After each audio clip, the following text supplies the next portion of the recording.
আসসালামু আলাইকুম, কেমন আছেন সবাই? কম্বোডিয়া খুবই মনে করেন যে স্বপ্নের একটা দেশ অনেকের জন্য। ৫ লাখ, ৬ লাখ, ৭ লাখ টাকা দিয়ে মনে করেন যে কম্বোডিয়া গিয়ে মাসে ১ লাখ, ১.৫ লাখ, ২ লাখ টাকা কামানো যায়। এই ধরনের নানাবিধ কথা কম্বোডিয়া নিয়ে আছে। তো আজকে আমরা কম্বোডিয়া নিয়ে কিছু ডিটেলস আরো আলোচনা করবো। প্রিভিয়াস আমরা কম্বোডিয়া নিয়ে একটা ভিডিও বানাইছিলাম যে মানুষ বেচা কিনা হয় আসলে এই দেশটাতে।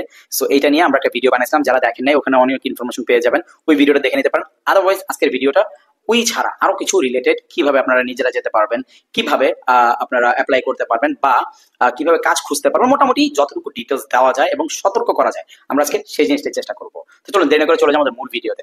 কম্বোডিয়া যাইতে এখন লাগে মনে করেন যে ৫ লাখ, ৬ লাখ টাকা করে দালালরা নেয়, নিয়ে আপনাদের কি করে বলে দেয় যে কম্পিউটার অপারেটর, ক্যাসিনোর কাজ করবেন।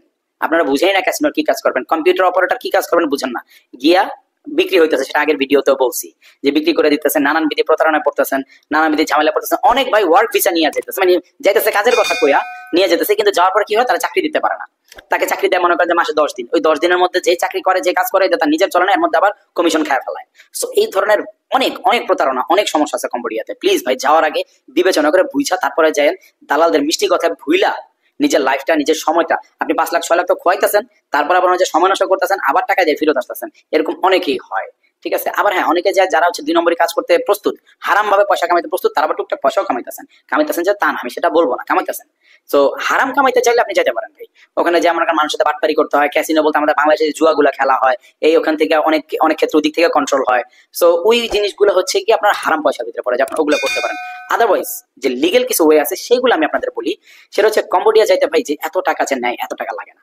কম্বোডিয়া বাংলাদেশিদের জন্য যাওয়াটা খুব ইজি। ভিসা, ই ভিসা, ইজিতে ভিসা হয়ে যায়। ভিসা দামও অত বেশি না, টিকেটের দামও অত বেশি না। আপনি চাইলে তার অর্ধেক খরচে থাইল্যান্ড, কম্বোডিয়া, হাবি জাবি সব আপনি ঘুরতে পারবেন, অর্ধেকেরও কম খরচে, দালালরা যা দিবেন ভাই। সো কম্বোডিয়া যাওয়ার পরে আপনি নিজে নিজে চাইলে ওয়ার্ক পারমিট করতে পারবেন। সেটা হচ্ছে কি আপনার আমার যতটুকু জানা আছে যে আপনার $৩০০ মতো হয়তো তারা নেয়, যে আপনার ওয়ার্ক পারমিট দিবে। সো আপনি নিজে আগে যান, দেশের হাওয়া বুঝেন, কদিন ঘুরেন, দেখেন আপনি কি করতে পারবেন।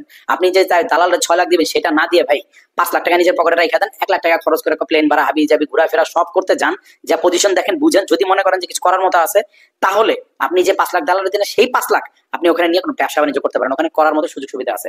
আপনি যে কোনটা ব্যবসা করেন, গেলে আপনি নিজেরাই বুঝতে পারবেন। আমার কাছে আইডিয়া চাইবেন, আমি আপনাকে আইডিয়া দিব, কিন্তু আপনি যখন নিজে যাবেন বাস্তবতায়, তখন আপনি জিনিসটা আরো ভালো বুঝতে পারবেন। সো এই জিনিসগুলো করেন, ঠিক আছে? সো এরকম কিছু ব্যাপার আছে যেগুলো হচ্ছে আমি আসলে তুলে ধরতে চাইছিলাম, যে আপনার বুঝার জন্য এগুলা। তো যাই হোক, আজকে আর বেশি কথা লম্বা করবো না। যদি কোনো প্রশ্ন থাকে আমাকে করতে পারেন, হোয়াটসঅ্যাপে মেসেজ দিতে পারেন, আমি উত্তর দিব। দেখা হবে ইনশাআল্লাহ আগামী ভিডিওতে। আজকের মতো আল্লাহ হাফেজ।